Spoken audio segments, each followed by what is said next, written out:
Muy buenas, bienvenidas, bienvenidos a la mazmorra de Pacheco y bienvenidas, bienvenidos a estas reseñas pirata de Complejo de Máster, en este caso con la continuación de Unknown Armies. Aquí tenemos Unknown Armies, el libro 2, dirige y por algún lado, ya sea ahora o después en este vídeo o debajo en los comentarios, Chemi pondrá la reseña que hice del libro 1, juega. Evidentemente, pues lo normal sería verlos en orden, hombre, tampoco pasa nada, esto no es una película que te pueda fastidiar la trama, pero sí que las cosas que ya haya dicho no las voy a repetir. ¿Vale? Entonces tenemos este libro 2 dirige, ya sabéis que está publicado aquí por Edge Entertainment, es un juego de Atlas Games, un juego pues clásico que ahora tiene esta nueva versión, bueno, hace ya un tiempo y ahora llega en castellano. Bueno, como su propio nombre indica, este libro 2 dirige, pues está más enfocado al director de juego. Pero aún así, ya digo, no es 100% lo que podríamos esperar, porque alguna de las cosas que suele estar en el manual de jugador en otros libros, pues aquí lo tenemos en este libro 2 dirige. Pues aquí empieza, y como veis sí que tiene pues el papel del DJ, tal, cosas así, que sí que son típicos de todas maneras de este tipo de juegos. Bueno, pues como estáis viendo además, ya sabéis, son fotografías, todos los libros están basados el arte en fotografías y con estos laterales donde vienen pues cosas, frases de trasfondo o referencias a donde están otras cosas que se citan en el texto en otro libro o en este. Y también siempre empiezan los capítulos con algún tipo de juego de palabras extraño. Bueno, pues aquí habla del papel de director de juego, te va explicando esto, desvelando el misterio. Porque, bueno, pues te dice que este es un juego que debería ir de misterio. Y cuando dicen misterio, muy claramente dicen misterio, no investigación. Es decir, no es un juego de investigación, sino un juego de misterio, intentando entender el misterio como cuando dice la nave del misterio Iker Jiménez, ¿no? Esos sucesos inexplicables. De hecho, este libro tiene mucho de ese rollo, ¿no? De todas estas cosas, de sucesos inexplicables, rollo cuarto milenio y ese tipo de cosas, pues tiene mucho. Y el libro siguiente también, el 3. Y bueno, pues te habla eso, de recuperar lo misterioso, de cómo el misterio es la tensión entre lo esperable y lo inaudito, ¿no? Lo inexplicable, ¿no? Es decir, si todo es inexplicable, si todo es increíble, pues no hay misterio, pero si partes de una situación cotidiana, incluso predecible, ¿no? Pero le metes elementos extraños, eso es lo que va a crear el misterio. Es decir, pues te dicen las películas, tú ya sabes que va a salir un monstruo o que si dicen, hola, hay alguien, pues algo va a pasar y la tensión se crea de tus expectativas, de que sabes lo que va a pasar, ¿no? O sea, no es una sorpresa total, pero del misterio de no saber cómo, cuándo, por qué. Bueno, pues un poquito habla de eso, habla de preparar la escena, de la atmósfera. Es muy importante en este juego la atmósfera, aquí lo dicen, y como digo, pues esta atmósfera de misterio, de absurdo, bueno. Y bueno, pues sí que es verdad que te da unos consejos bastante chulillos. Te habla de las tramas y realmente este juego aquí habla también de otras ideas. Se basa un poquito en que realmente no hay una trama en sí, es más parecido a lo mejor un juego Power by Apocalypse, aunque tampoco es que haya frentes en sí. ¿Eh?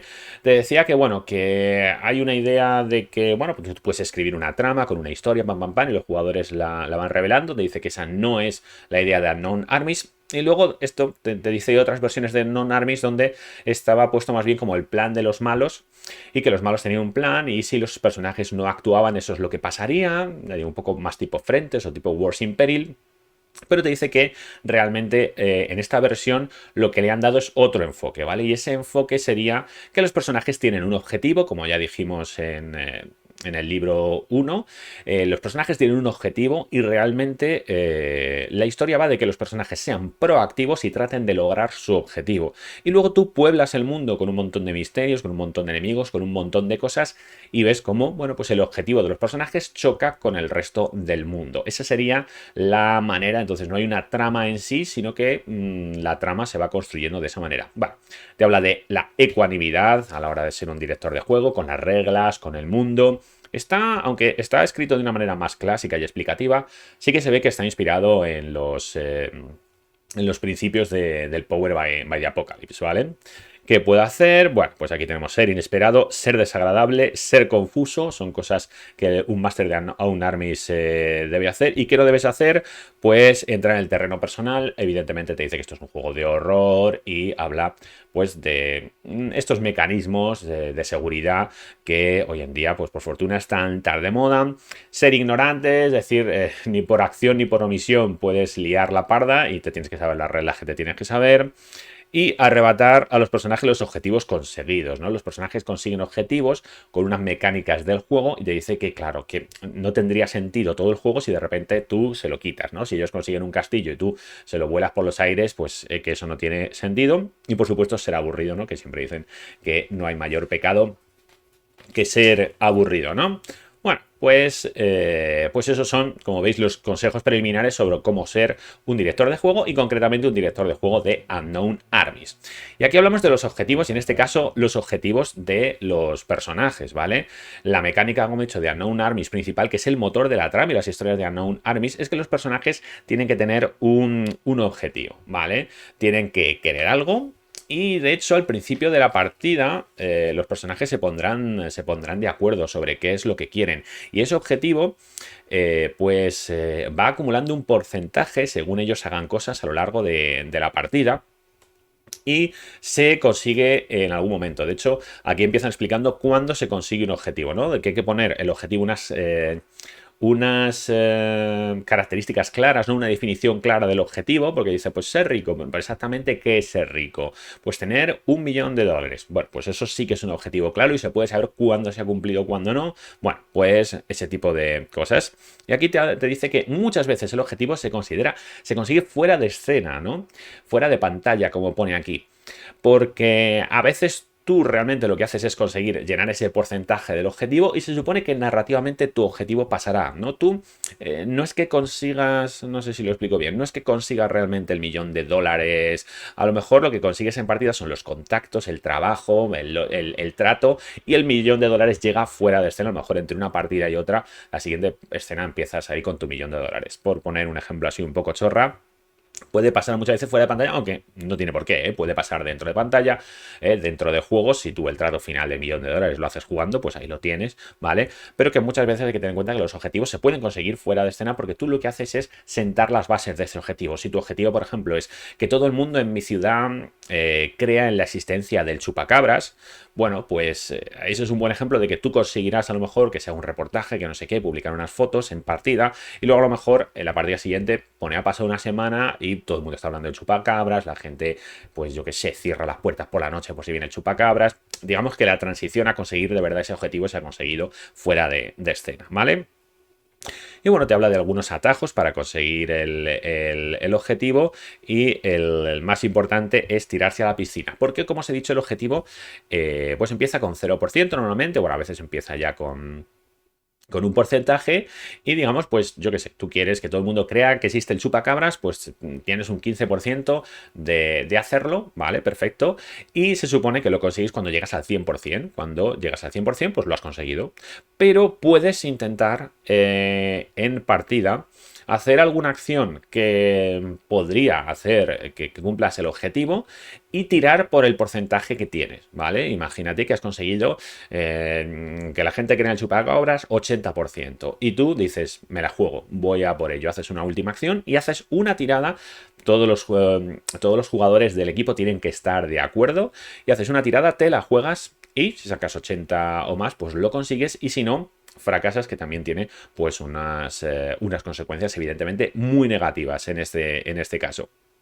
Luego te habla de la magnitud. Los objetivos pueden ser locales, ¿vale? Pues eso, pues tu misma ciudad, una cosa así, te pone ejemplos de lo que es eso. Sustanciales, que, bueno, pues a lo mejor pues de todo el país o de todo el mundo, depende, y cósmicos, que es pues alterar a lo mejor pues el tejido de toda la realidad o todo el mundo en algo muy importante, más duradero, bueno, pues depende, no solo algo geográfico, ¿no? Si tú quieres cambiar, yo qué sé, el logotipo de Coca-Cola, pues vale, pues es para todo el mundo, retroactivamente es como muy grande, pero realmente tampoco importa tanto, no sería cósmico cambiar el logotipo de Coca-Cola, ¿no? Bueno, pues tendrías que verlo.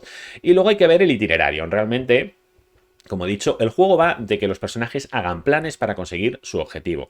Los objetivos pues tienen que tener eh, eh, unos logros, unos hitos, perdón, que es como se llaman, y que por aquí leves o intensos. Leves o intensos pues depende, pues lo importante es que sean para conseguir tu objetivo. Y como los objetivos pues son locales, sustanciales o cósmicos, evidentemente yo que sé, una cosa que es leve para un objetivo cósmico pues es sustancial para un objetivo, perdón, es intensa para un objetivo sustancial, y pues es una cosa leve para un objetivo sustancial, pues sería intensa para un objetivo local, ¿no? Te dice aquí pues ejemplos, cómo hacerlos, porque unos pues van a ayudar más al progreso de otros. Hay muchas cosas en las reglas además que te dicen cuánto progreso da. Muchas veces los progresos son pues tiene un ordenador de 10 o un ordenador de 10 más X, y eso se va sumando a tu porcentaje del objetivo, ¿vale? Como veis, pues te viene un poco todo eso. Si consigues un objetivo, pues lo has conseguido. Y además, una regla es que cuando consigues un objetivo, tus héroes tienen que ir a por otro. A menos que termine la partida, que la campaña digas, pues ya era esto y ya, pues tendrán que poner otro objetivo. Y ahí la regla es que si eligen un objetivo que tenía relación con el anterior, pues tú dices que todo el mundo crea en el chupacabras, ¿vale? La segunda es que se cree un organismo policial para cazar al chupacabras. ¿Vale? Una vez que todo el mundo cree en ello, pues se crea un organismo policial para cazar al chupacabras, pues entonces empezarías con la mitad del objetivo que has conseguido. Si has llegado al 100% al final, pues 50%, y si no, pues la mitad de lo que tuvieras cuando conseguiste el objetivo. Si no tiene nada que ver, pues empiezas otra vez desde cero con otro objetivo, ¿vale? Y bueno, pues aquí te habla de seguir el itinerario y te va dando ejemplos, ¿no? Estos textos así sepia o del color que sea, ¿vale? Daltonias somos felices, como veis, pues, pues te va diciendo cómo pasa, si tienes éxito, si no, los efectos de alcanzar el objetivo, y te dice aquí que, bueno, los efectos de alcanzar el objetivo te dice que principalmente son narrativos, ¿vale? Pero que para premiar a los jugadores y para premiar a esa gente que es más mecanicista, porque esto es un juego muy narrativo, pero que tiene unas bases a lo mejor más mecanicistas, como para gustar a ambos, ¿no? O lo mejor de dos mundos intenta tener, pues te dice beneficios de las reglas, ¿vale? Beneficios de las reglas que te pueden beneficiar tiradas o repeticiones o porcentajes en ciertas cosas, que al alcanzar tu objetivo puedes recompensar a tus personajes con ello, para que además de esas cosas narrativas pues puedan tener algún tipo de ayuda, ¿vale? Te habla aquí de abandonar un objetivo, porque evidentemente pues las circunstancias puedes cambiar, y bueno, pues te pone aquí las reglas exactas de cuánto sigues a lo mejor manteniendo del porcentaje, según además como fuera el nivel del objetivo, ¿vale? De nuevo, si cambias una cosa que es parecida, pues lo tendrás más sencillo. Vale, y bueno, pues te habla aquí de cómo frustrar los objetivos de otras organizaciones, porque las organizaciones tienen objetivos, aunque no está a lo mejor súper reglado, ¿vale? Sí que en la descripción de las organizaciones te vienen sus objetivos y cómo se supone que entre partidas van aumentando, ¿vale? Bueno, aquí tenemos el siguiente capítulo, que es personajes, cábalas y el escenario. El grupo de jugadores, el grupo de PJs, mejor dicho, en este juego se llama Cábala, igual que el Mago, la Ascensión, que también los grupos se llaman Cábala, si no recuerdo mal. Bueno, pues te habla en este capítulo de crear los personajes, y es lo que os dije, que a pesar de que este libro sea para el máster, tiene una cosa que suele estar en otros libros, en el manual del jugador, que es la creación de personajes. Aunque en el libro 1 te vienen todo lo que son las descripciones de tus características, cómo funcionan las reglas, la creación de personajes viene aquí. La creación de personajes se tiene que hacer en una sesión 0 o 0.1, en la que todo el mundo, en un proceso creativo, pues cree la campaña, el mundo y los personajes. Te he hablado de chinchetas en un tablero de corcho, porque va a ser un poco como eso, ¿no? Como esas películas donde hay un corcho, hay fotografías, chinchetas y unos hilos rojos que unen todo. De hecho, te dice que puede ser una buena manera de hacerlo. De hecho, el juego te dice que traigas fotografías, ¿no? Que traigas fotografías de verdad o fotografías impresas, o si lo estás haciendo online, pues que traigas archivos con imágenes para irlas conectando. La verdad es que tener una herramienta informática y que la gente te traiga sus imágenes y irlas colocando en el tablero está bastante bien, aunque también se puede hacer pues con un papel y un boli y ya está, ¿vale? Tampoco son necesarias las imágenes, aunque te ayudan, te animan a ello, ¿vale? Y bueno, pues te va describiendo paso a paso cómo hay que hacerlo. Para los que hayáis visto Vampiro Quinta, es una cosa parecida, de establecer las relaciones y las cosas importantes, aunque aquí es todavía más importante y más abierto. ¿Vale? Entonces, pues lo primero, como veis, es los objetivos, ¿vale? Y ver qué objetivo tienen. Aunque es verdad que, aunque te pone los puntos así en orden, te dice que realmente puedes hacer uno antes, otro después, porque a lo mejor antes de saber qué es el mundo, pues el objetivo no lo tiene, ¿vale? Y bueno, pues empezaríamos por ahí, aunque ya digo, puedes añadir un poco el orden. Y básicamente vas creando el personaje a la vez que vas creando el mundo, ¿vale? Vas creando el personaje a la vez que vas creando el mundo. Aquí, en esto no es como Vampiro Quinta, evidentemente tú creas tu personaje y después se crea este mundo. Aquí, según vas creando el mundo, vas rellenando casillas de tu personaje, de qué casillas marcadas de habituación, casillas marcadas de fallo incluso, y eso te va a dar las estadísticas principales de tus personajes, y luego tienes que ir poniendo tus identidades, y todo eso se hace según unos pasos. No voy a citar todos los pasos porque son un montón, ¿vale? Pero sí que digamos que uno pues añade, como veis aquí, pues añade un elemento y conéctalo, ¿no? Tienes que añadir elementos, localizaciones, PNJs y conectarlos con los unos y con los otros, ¿vale? Va así, ¿no? Cada uno pues se va turnando en diferentes fases, y en cada fase tienes que poner un elemento y conectarlo con algo, o conectar algo. No tienes a veces que conectar el que hayas puesto, sino unos que estén entre la mesa, en la mesa ya, o en el archivo, o en Roll20 donde lo estáis haciendo. Y al hacer eso, a veces pues el juego, digamos, te irá diciendo que taches o que no taches ciertas casillas. Realmente siempre puedes elegir, hay unos mínimos y unos máximos, ¿vale? Para no empezar quemado, para no empezar ya loco. Y eso va a ir creando tus características un poco al hilo de lo que estás diciendo, ¿vale? Y bueno, pues tenemos el primer paso, que se pone ahí un poquito las bases. El paso 2, que es donde señalan las identidades. Entonces, pues yo qué sé, pues pones un hospital, yo soy médico, y te ponen la identidad de médico al 60%, lo que sea, ¿vale? Es un sistema, como veis, muy narrativo, muy pensado para no ir al muskineo, para no ir al tal. Evidentemente, el jugador que ya se lo sabe, pues puede ir al muskineo. Ya sabéis que los muskin no hay nadie que les impida. Pero bueno, es bastante colaborativo. Además, los personajes se tienen que unir. Conectar entre ellos. ¿Veis? Aquí tendríamos un ejemplo un poquito de lo que sería. Si os acordáis, los personajes tienen que ser alguna de las relaciones, ¿no? Los personajes tienen relaciones, que si mentor, que si amado, que si no sé qué, y los personajes tendrán que elegir entre ellos como esas relaciones, además de que durante este proceso también tendrán que elegir sus relaciones. Y el director de juego, por cierto, también participa. También se ha traído de casa sus fotitos, sus cosas, y a lo mejor pues pone una foto del malo, o una foto de una localización súper importante, yo qué sé, de una casa encantada. Y entre todos es lo que van creando pues esta partida. La verdad es que ya solo el proceso de crear la partida es bastante divertido, es bastante interesante, y el hecho de ir creando tu personaje, pues reaccionando a estas cosas que pasan en la trama, está bien. Además, pues viene un ejemplo de cómo lo van haciendo, un grupo de juego, está todo bastante clarito, y ya digo, bastante interesante. Bueno, y aquí tenemos la disección de una sesión de juego, porque bueno, pues aquí tenemos un concepto en este libro que tenemos una campaña, se divide en tres fases. La primera es la creación de los personajes, que es lo que acabamos de ver y que solo pasa una vez. Y luego tenemos la fase de antagonistas y la fase de mediación. ¿Qué es esto de la fase de antagonistas y la fase de mediación? Bueno, en realidad es una manera de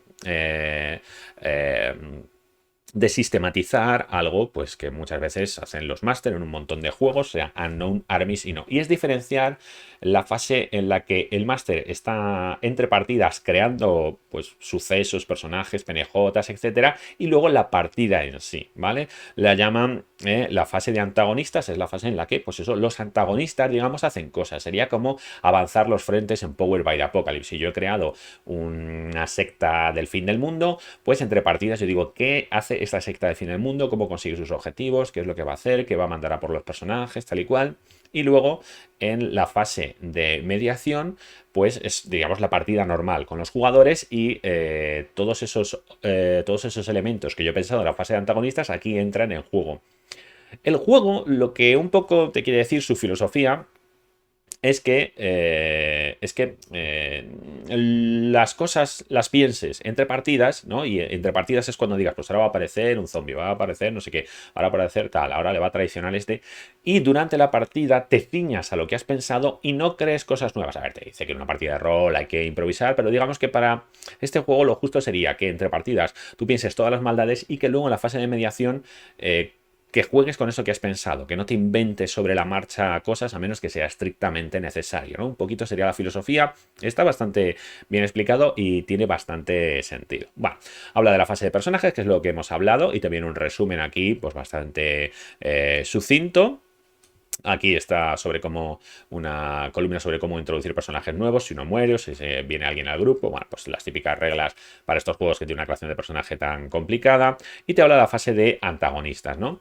Y lo que te dice el juego es que durante la fase de antagonistas tienes que ser el peor enemigo de tus personajes, tienes que ser su mayor pesadilla. Y aquí es donde tienes que crear todos los horrores y todas las cosas que le van a atormentar, siendo lo más cruel posible, yendo a hacer daño, ¿no? Eso es lo que tienes que hacer. Tienes que pensar un montón de cosas que sería lo peor que le puede pasar a los personajes. Y te las agrupan en unas categorías. La primera son las distracciones, que es decir, cosas que no tienen que ver con la trama principal, es decir, con ese objetivo que quieren conseguir los personajes. Queremos que todo el mundo crea en el chupacabras.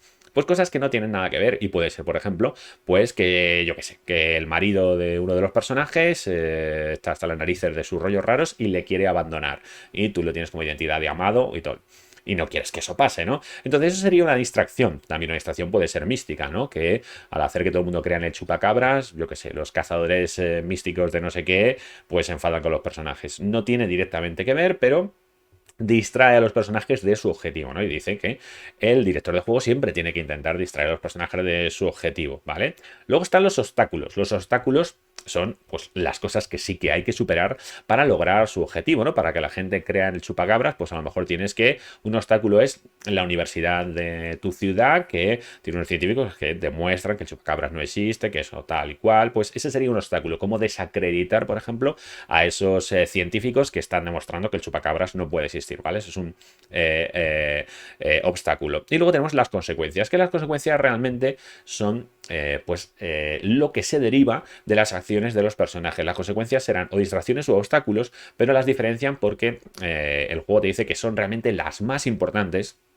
En el sentido de que los personajes tienen que ver que ellos pueden afectar al mundo, que lo que ellos hacen importa y por lo tanto, como he dicho, la trama se construye con las consecuencias de las acciones de los personajes, ¿vale? Las consecuencias de las acciones de los personajes realmente es lo que va moviendo la trama. Y por último te pone oportunidades, es decir, no solo cosas malas, sino la oportunidad concreta de hacer algo. Las oportunidades, como pone aquí, muchas veces se convertirán en distracciones, ¿vale? Estáis haciendo el chupacabras y de repente descubres que hay una espada mágica en una cueva. Madre mía, la quiero ir a por ella, pero eso es una distracción, a lo mejor para conseguirla. Luego hay otros obstáculos de esta mini quest, bueno, pues esas serían también las oportunidades. Y luego pasamos a la fase de mediación, que es, ya digo, es como se llama la partida en sí, la partida normal, ¿vale?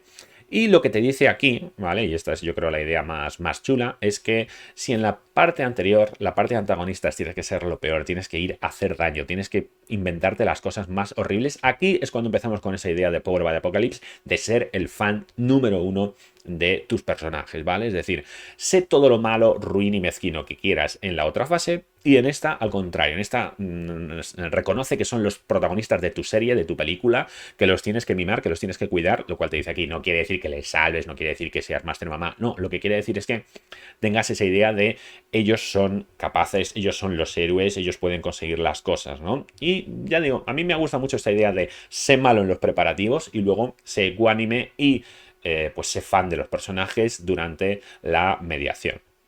Bueno, te habla del ritmo de la partida, te habla de cómo gestionar las consecuencias en partida, ¿no? Ya digo que las consecuencias lo consideran pues lo fundamental. Los diferentes tipos de obstáculos físicos, psicológicos, mágicos, místicos, cómo combinarlos. Y bueno, consejos para dirigir una campaña, como veis aquí. No rechaces innecesariamente, ya sabéis esto típico de sí y... ¿vale? Que intentes, pues, decir que sí a las cosas que te dicen los personajes y, por supuesto, ya sabéis, como el teatro improvisado, si yo digo viene un elefante corriendo, alguien me dice, no, no, no viene ningún elefante, no, sino que dice sí, sí, y, o sí, pero, ¿no? Que muchas veces dicen, no digas sí y, sino sí, pero sí, viene un elefante, pero creo que es una ilusión creada por un mago. Bueno, pues ese tipo de cosas. Bueno, pues, y te pone aquí cuándo hay que rechazarlo, ¿no? No rechaces innecesariamente. Y dice, pues, cuando alguien no se lo va a pasar bien, cuando se escapa del ámbito de Unknown Armies, bueno, pues sí que te dice. Y luego te dice, acepta, ¿no? Primero no rechaces y luego acepta las ideas, acepta, pues, otras cosas que quieran poner los personajes.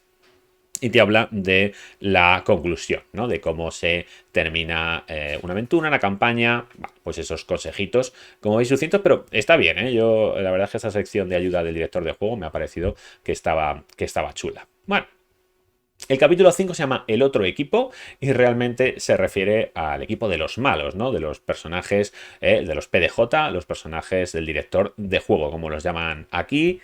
Y bueno, pues te habla de su importancia, de bueno, la importancia de los enemigos, evidentemente, en cualquier ficción, cómo darles vida. Te habla de que los puedes crear pues, con 2 notas o de manera haciendo una ficha tan exhaustiva como la que tuvieran los personajes. Y bueno, pues eso, por eso serían menores, intermedios, mayores. Te dice cómo crear adeptos, que ya sabéis que los adeptos son pues los magos, digamos, más poderosos que existen en este tipo de ambientación, ¿vale? Porque hay otros tipos de magos menos poderosos. Y luego tenemos los grupos, ¿no? Las organizaciones. Este es un juego de conspiración, de conspiranoia, y hay un montón de organizaciones, con sectas, con suborganizaciones. Y bueno, te dice siempre cómo usarlos, que ya si visteis el libro 1, el libro siempre te dice, cuando saca un elemento, te dice y cómo usarlo en partida, ¿no? Como los malos de la historia, como un misterio que resolver, como aliados poco fiables, como barreras, ¿no? Como obstáculos en cierto tipo. Luego a partir de aquí ya viene tipos de grupos ocultistas y aquí ya bueno, te habla de tipos de grupos ocultistas, es decir, con mucho ocultismo y poco mundo real, con mucho mundo real y nada de ocultismo, y como todos ellos, pues pueden ser grupos, ¿no? Como la policía puede ser un grupo bastante chungo al que enfrentarse, aunque no sepan nada del submundo mágico. Y aquí te empieza a hablar de grupos que existen en la ambientación, ¿no? Porque aquí sí que hay una cierta metatrama, digamos, que no incide mucho en ella y el juego está para que tú crees tus propias historias, pero sí que hay una cierta metatrama y una ambientación y unos grupos que pues pululan el mundo de Unknown Armies. El primero que te habla es Flex Echo, que no me voy a extender mucho en estos grupos, pero sí que, bueno, dar una pincelada de cada uno de ellos. Flex Echo es una organización gubernamental de los Estados Unidos, ¿vale? Es una agencia de inteligencia que bueno, después de muchos dimes y diretes, básicamente lo que hace es que ocultamente, digamos, sí que estudia lo paranormal, el mundo paranormal. Y para eso lo que tiene es un mega ordenador que se llama Nomon, que es una mezcla entre Skynet y HAL 9000. De hecho, hacen una broma con HAL. Y es un poco Minority Report también, porque puede en cierto modo casi predecir el futuro, de saber lo que va a hacer la gente, y que lo que hace es investigar el submundo ocultista. Y como no, este ordenador ha tomado conciencia propia, aunque sus operadores no lo saben, y tiene como sus propios planes, que creo que por aquí esto de aquí son ideas que pueden ser sus planes. O sea, no te dice realmente qué planes tiene Nomon, aquí te da algunas ideas, que muchas veces, muchas de estas ideas es todo lo anterior es falso, todo lo anterior es cierto. Tú te puedes inventar lo que quieras, pero digamos que hay un superordenador medio mágico, inteligente, conectado a la red de defensa de los Estados Unidos, que a saber lo que quiere, ¿no? Y aún así, los personajes de Flex Echo, de esta organización, no lo saben, ¿vale? Y tienen sus propios dimes y diretes. Y aquí, siempre que hay una organización, pues está puesto de esta manera. Las metas de esta organización, los beneficios, es decir, qué cosas buenas tiene Flex Echo, pues en este caso los contactos gubernamentales, que sí que tiene pues ciertos recursos, y los defectos de Flex Echo, ¿no? En Flex Echo hay un par de personas que son los que llevan la organización, que no confían las unas en las otras, que si uno por ahí creo que tenía una enfermedad terminal, y que de hecho para el actual líder de Flex Echo, para llegar allí tuvo que matar a otra persona y es un fantasma, la otra persona se ha convertido en un fantasma o demonio. Bueno, luego hablaremos de los fantasmas y demonios que pulula por allí. ¿Vale? Y bueno, pues te pone la organización, los miembros, los objetivos y creencias y los futuros, ¿no? Te suele poner qué va a pasar con esta organización y siempre te lo pone como varias posibilidades. Pues si gana esta facción, pues pasará esto. Si gana la otra, pasará esto. Entonces, bueno, pues te da ya unas ideas de cómo avanzar esta metatrama con cada organización. Y aquí te habla de Nomon y esta Nomon te lo pone como una escuela de magia, como las que vimos en el anterior capítulo, que es una escuela de magia de los datos, la probabilidad, la informática, y aquí pues te vienen las reglas necesarias como para ser un adepto de Nomon o irse convirtiendo en un adepto de Nomon, de este ordenador que realmente pues tiene sus propias ideas. Entonces pues te pone aquí el tabú, como os acordáis, pues todas las cosas que hay que hacer para conseguir cargas, cómo te las quitan, y tiene las fórmulas, ¿vale? Tiene las fórmulas que son bastante como de hacker místico, bastante chulas, ¿no? Y ya sabéis, las intermedias y evidentemente las mayores. Bueno, las mayores que ya sabéis que siempre es una cosa narrativa que no te las pone, ¿no? Sino que te da pues alguna idea. Bueno, aquí tenemos la Ordo Corpulentis, que como vemos aquí son gordacos caníbales, ¿vale? Básicamente gordacos caníbales. Empieza con una cosa ahí en plan como para quitarse el fantasma de la gordofobia de encima, pero bueno, es una organización de ricachones católicos, conservadores, patriotas de Estados Unidos, que, bueno, pues saben un ritual para comerse a gente. Y ese ritual para comerse a gente, además que lo tienes que hacer en grupo, por eso tiene que ser una organización y cada uno siempre sabe que los otros han cometido asesinatos y canibalismo, creas demonios, ¿vale? Que los demonios, de hecho, en esta ambientación los demonios son un poco como fantasmas. Bueno, creas demonios, creas una especie rara de fantasma o demonio, que no es la normal, no es la normal de la habitación, sino que es otra cosa. El ritual crea como un sirviente fantasmal, vamos a decirlo así, que puedes enviar a espiar, que puedes enviar a hacer poltergeist, y gracias a esos sirvientes fantasmales de esta organización y a su dinero y a sus contactos políticos, y de hecho que son gente muy importante, pues se convierten en un grupo de poder muy importante, ¿vale? Y bueno, como siempre, pues aquí te pone su credo, su organización. Aquí, bueno, pues normalmente intentan mantenerse entre las sombras, pero hay una facción que quiere liarla pardísima. Y bueno, pues te va poniendo todas estas cosas, su futuro, etcétera, que creo que hay pues 3 facciones, me parece. Está el viejo patriarca, la hija y luego hay un disidente, ¿no? Aquí tenemos la secta de la diosa desnuda, que la secta de la diosa desnuda pues son seguidores de este arquetipo, ¿vale? Si os acordáis de los arquetipos que están en el clero invisible, en la estadosfera de la diosa desnuda, y es bueno, una especie de secta. Bueno, sectas son como 3, si no recuerdo mal, extindidas. Había una antigua secta de la diosa desnuda, que bueno, la actual diosa desnuda era una actriz porno que ascendió a la estratosfera en medio de una escena de una de sus películas porno, y el director, creo, las personas que lo graban o que lo tenían ahí filmado, pues se quedaron tan flipados al ver eso que sí que sintieron que era una diosa y empezaron un culto. Además, pues la película se le iba enseñando a la gente y la gente que la veía se quedaba también flipadísima. De hecho, muchos se convertían en adeptos al ver la película, empezaban a tener aptitudes mágicas y fueron extendiendo el culto. La película se perdió, ¿vale? La perdieron y no podían como que hacer más adeptos de este tipo, pero sí que fueron haciendo el culto.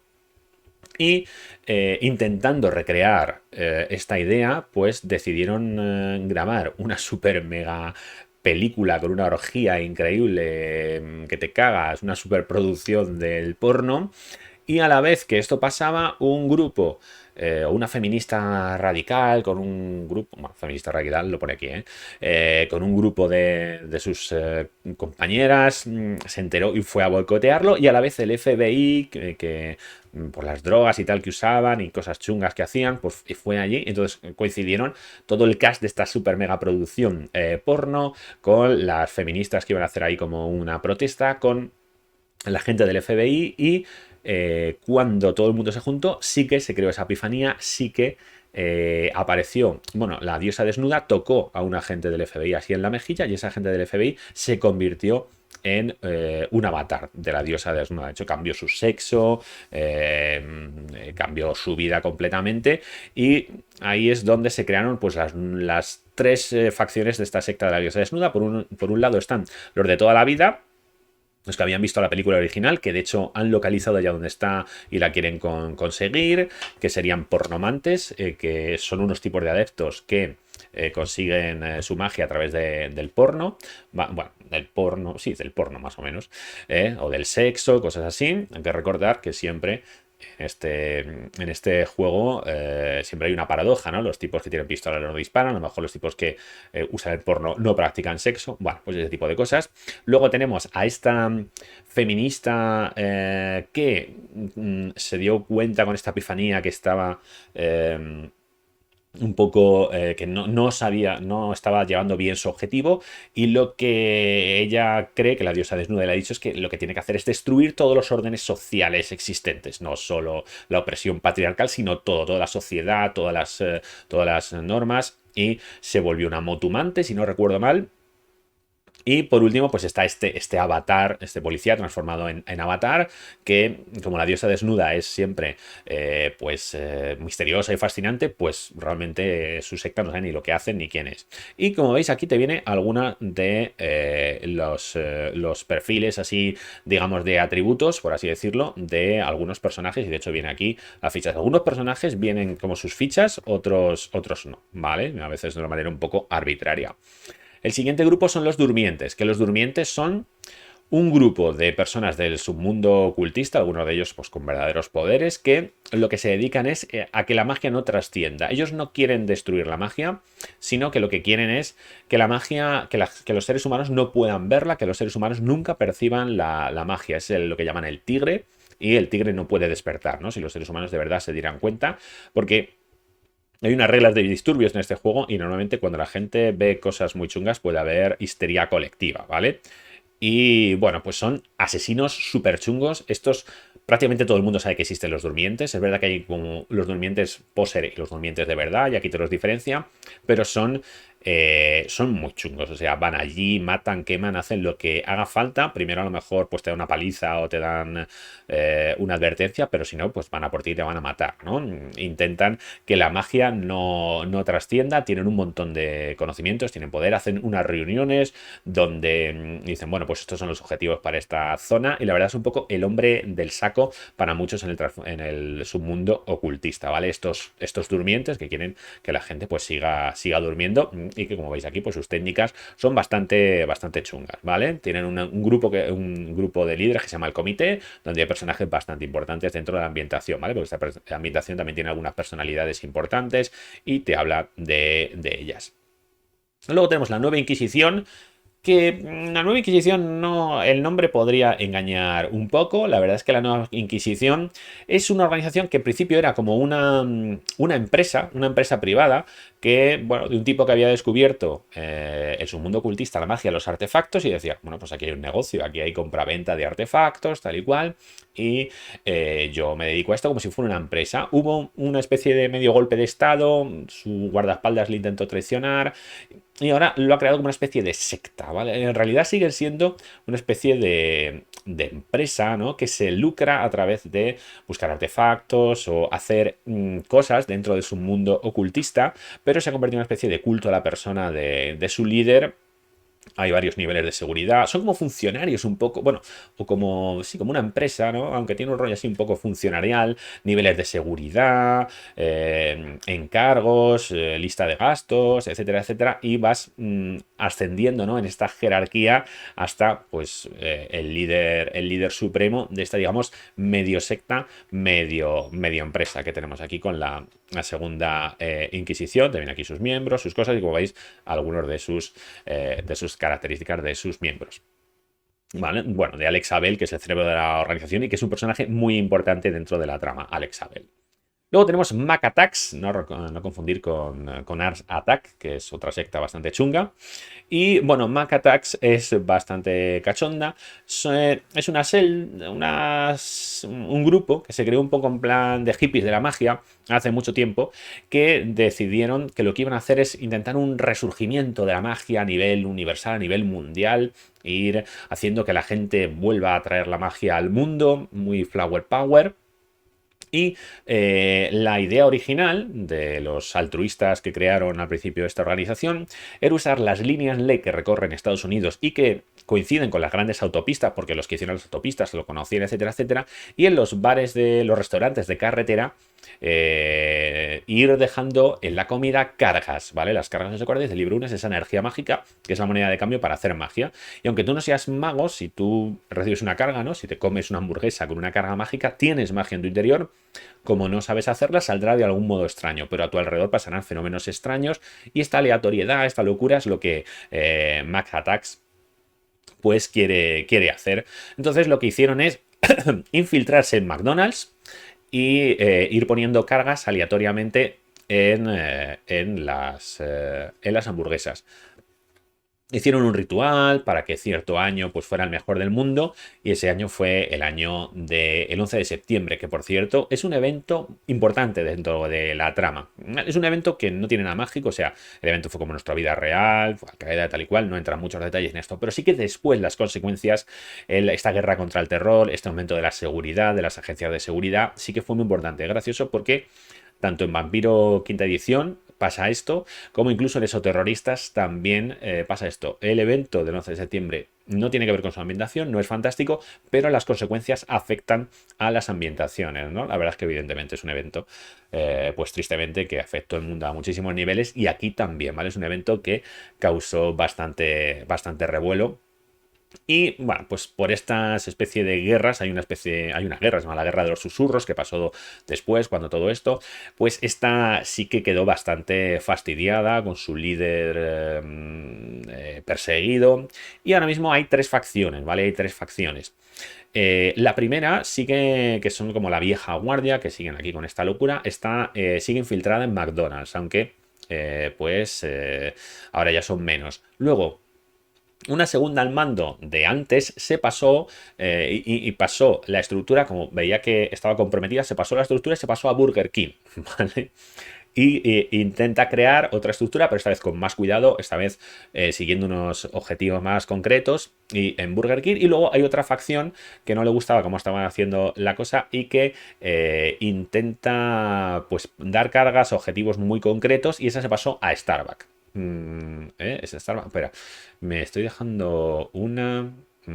Bueno, y otro grupo a Kentucky Fried Chicken, ¿vale? Ya estoy mezclando, pero bueno, ya no me acuerdo exactamente. Pero bueno, el caso es que McDonald's, Burger King, Kentucky Fried Chicken y Starbucks. No te pone los nombres reales en el libro, ¿vale? En el libro no pone estos nombres reales, pero te lo da a entender sin lugar a dudas, ¿vale? Y bueno, pues hay alguna escena con Ronald McDonald gigante luchando contra un demonio, cosas así. Es una parte pues bastante aberrante y bastante graciosa. Aquí tenemos los lecheros, que los lecheros, realmente con ese nombre queda un poquito raro aquí en español, hace referencia a los niños de los cartones de leche, a lo mejor lo habéis visto, ¿no? Es una cosa, yo creo, típica de los 80, que en los cartones de leche estadounidenses aparecían fotos de niños desaparecidos, ¿no? Porque se suponía que como la leche la compra todo el mundo y todo el mundo la ve, pues si alguien había visto el niño por ahí, pues que diera, ¿no? Antes de la alerta Amber, pues que diera noticia de ello. Y bueno, pues son gente pues desaparecida, ¿vale? Aquí son pues eso, un grupo así. Luego tenemos los sectarios inmortales, que como veis algunas no están tan desarrolladas. Los sectarios inmortales, que si no recuerdo mal, estos son los que, bueno, pues en seres inmortales, hay unos seres inmortales en la ambientación que vienen desde la antigua Atlántida, no sé qué, y que hoy en día pues se han convertido en una especie de funcionarios, ¿vale? Funcionarios intermedios que saben un montón de magia, pero que su propia paranoia solo les deja ser pues una especie de funcionarios. Bueno. Y aquí tenemos las reglas de disturbios, porque como os he dicho, cuando la gente ve cosas mágicas puede haber histeria conectiva y unas reglas muy precisas, muy concretas, con un montón de pasos y tal y cual, de cómo manejar disturbios y la histeria colectiva, ¿vale? Entonces, bueno, pues es una cosa importante para la ambientación y tiene unas reglas muy concretas.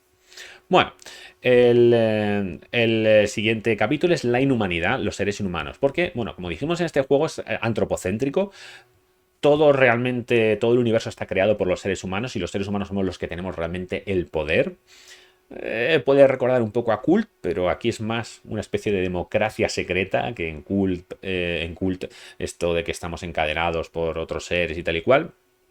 Pero bueno, sí que diríamos que los seres humanos somos los más importantes, pero bueno, aquí te dice qué cosas no son exactamente humanas o no lo son en ningún modo. Y te dice cómo usarlos, ¿vale? Te dice cómo usar a estos antagonistas no humanos. Entonces, como antagonistas, es decir, como enemigos, como rompecabezas, ¿no? Como misterios que hay que resolver, como síntomas de otro problema, pues si están apareciendo fantasmas es por a lo mejor porque hay un problema en la casa encantada, como recursos, se puede uno aprovechar a lo mejor de fantasmas, de demonios, etcétera, etcétera.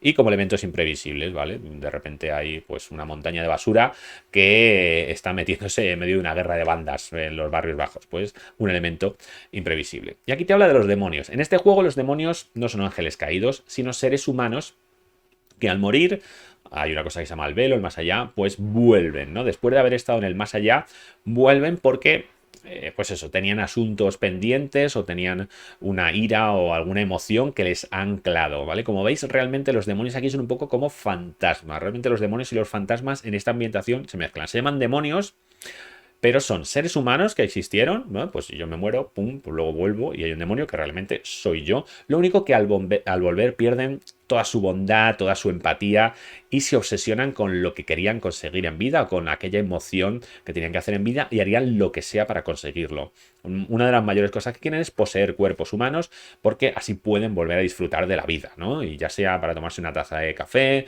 para acostarse con alguien, para, yo que sé, pegarle a alguien, lo que sea, a veces simplemente pequeños placeres que ellos se quieren dar teniendo un vestido de carne y otras veces tienen algún objetivo más concreto y te ponen las reglas de la posesión demoníaca, la posesión voluntaria, la posesión involuntaria.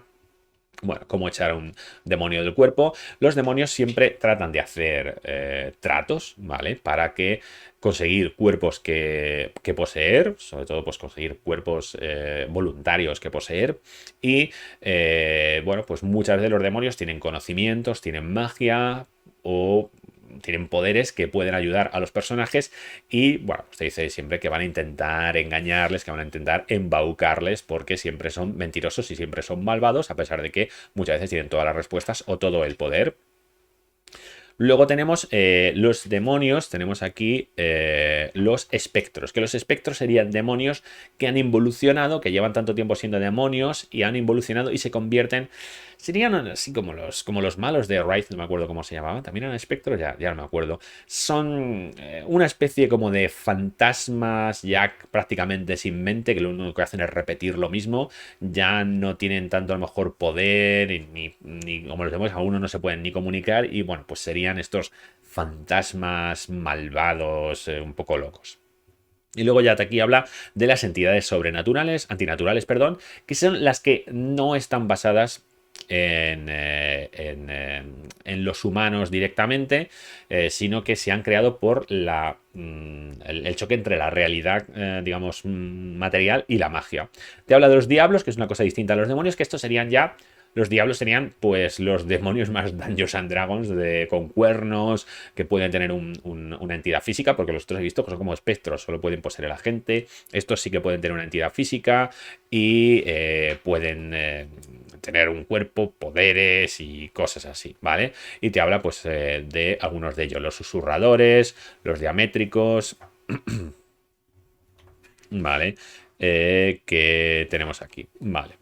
Sí, pues eso sería los principales que aparecen en este libro. En el libro siguiente aparecen más. Digamos que aquí, en este libro muchas veces, aunque sea para el director de juego, son las cosas que serían más normales de la ambientación y que muchos personajes jugadores podrían saber muchas de las cosas que hay aquí. ¿Vale? Entonces digamos que son como los misterios menores, por así decirlo, ¿no? Y como lo que muchos personajes van a encontrar de primeras en el mundo de Unknown Armies y van a saber de ellos, ¿no? De los demonios, tal y cual.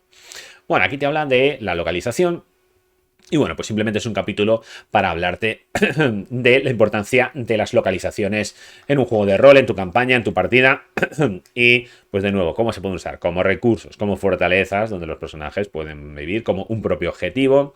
Y dentro de las localizaciones hay unas que son los otros espacios, que los otros espacios son dimensiones de bolsillos que los seres humanos pueden crear y que, bueno, pues pueden ser cualquier cosa, ¿no? Una dimensión de bolsillo donde estos sí que son como los reinos de Horizonte de Mago, puede ser cualquier cosa, puede ser un mundo en 8 bits donde se recrea la mafia de Nueva York, yo qué sé, o puede ser un sitio normal y corriente y te habla de las reglas específicas de cómo construirlos, de cómo hacerlos y además de que hay unas reglas a nivel mecánico, también hay unas reglas a nivel narrativo, a nivel de qué es lo que tienes que hacer y es bastante interesante, ¿vale? Bastante interesante y igual que en Mago que hay que darles quinta esencia, pues aquí hay que darles cargas o si no, pues se pueden comer a la propia persona que los ha creado. Bueno, pues también bastante chulos, por eso te pone aquí riesgos y beneficios de los otros espacios.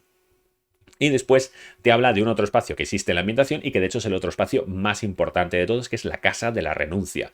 La Casa de la Renuncia es realmente como una especie de mansión que tiene un montón de salas y esas salas tienen unos sirvientes, unos seres naturales o seres humanos, muchas veces son seres humanos transformados realmente, que cada sala, hay muchas salas, cada una tiene un nombre raro, la sala verde de la envidia, lo que sea, eso me lo he inventado, pero hay unas cuantas que te vienen aquí en el libro.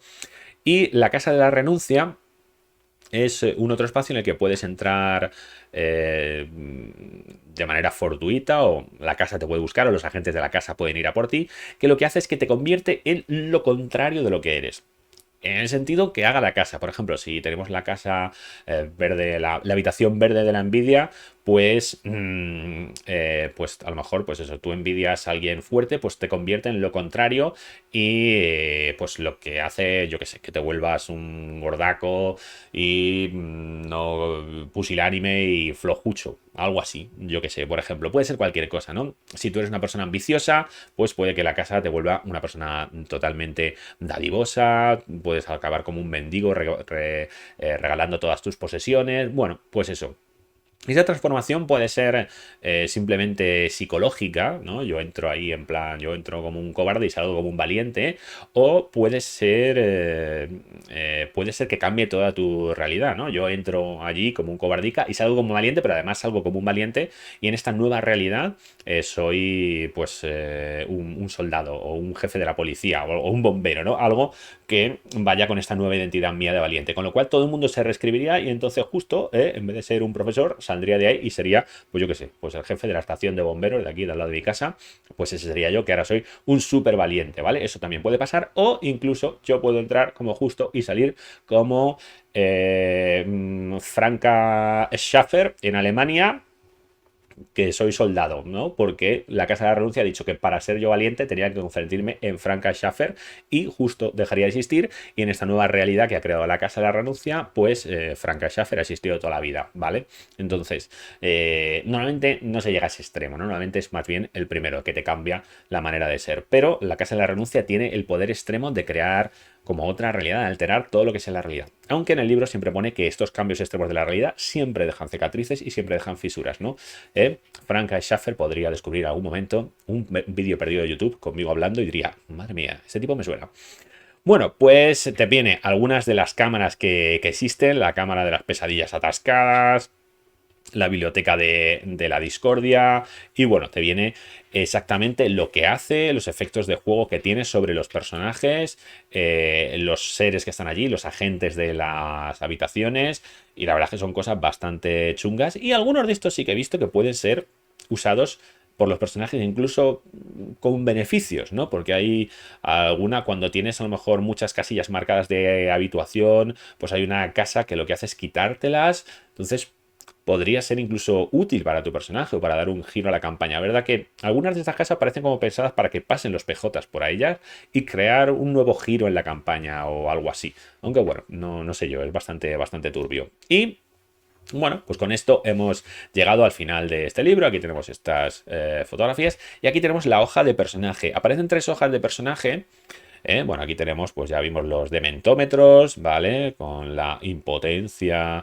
el aislamiento, el YOLO antinatural y pues aquí tenemos pues eso, la actitud física, el estatus, aquí la esquiva. Bueno, ya sabéis que según los que marques, pues tienes, como veis aquí, unas puntuaciones en la de arriba o en la de abajo, las casillas de fallo. Aquí tenemos las relaciones, ¿vale? Además de las cosas normales. Y las identidades que vienen, ¿vale? Las identidades que vienen aquí con sus porcentajes y con sus cositas de sustituyo no sé qué, sustituyo no sé cuántos. Y aquí pone Sobrenatural 3, que es para apuntar cosas mágicas. Esta que veis primera sería como la ficha de alguien que no es ni avatar ni adepto. Entonces esta parte de aquí muchas veces ni la vas a usar, ¿vale? Porque no vas a tener cosas mágicas, pero si las tuvieras, pues las pondrías aquí. Esta es la de adepto, ¿vale? Esta es la ficha donde aquí tienes pues las típicas cosas de adepto con sus rituales y tal, y ya viene aquí en la ficha para ser adepto. Y la última, que os ha dicho que había 3, a ver si puedo ponerla, ¿vale? Aquí tenemos esta, y esta, como veis, es la de avatar, con los típicos canales y los tabúes y tal, para llevar un avatar. Entonces, bueno, como veis, la ficha es igual, salvo que este recuadrito, pues, lo pone para poner las cosas mágicas concretas. Luego, el libro termina, pues, como veis aquí, con un índice y ya está, ¿vale? Aquí termina el índice y aquí termina nuestro librito de Unknown Armies, libro 2, dirige principalmente, como habéis visto, para el director de juego. Así que bueno, pues como os he dicho, por ahí tenéis el link o lo que sea al 1 y después vendrá el 3, ¿vale? Si en este momento no lo veis es que todavía no habrá salido, pero la semana que viene, si no está ya ahora, pues la semana que viene tendréis el libro 3 Revela, que es sobre todo pues sobre cosas de la trama, metatrama y el mundo de juego. Hasta entonces, hasta que revelemos los últimos misterios de este Unknown Armies, de estos ejércitos desconocidos, nos despedimos y nos vemos en 7 días, seguramente, si no antes. Adiós.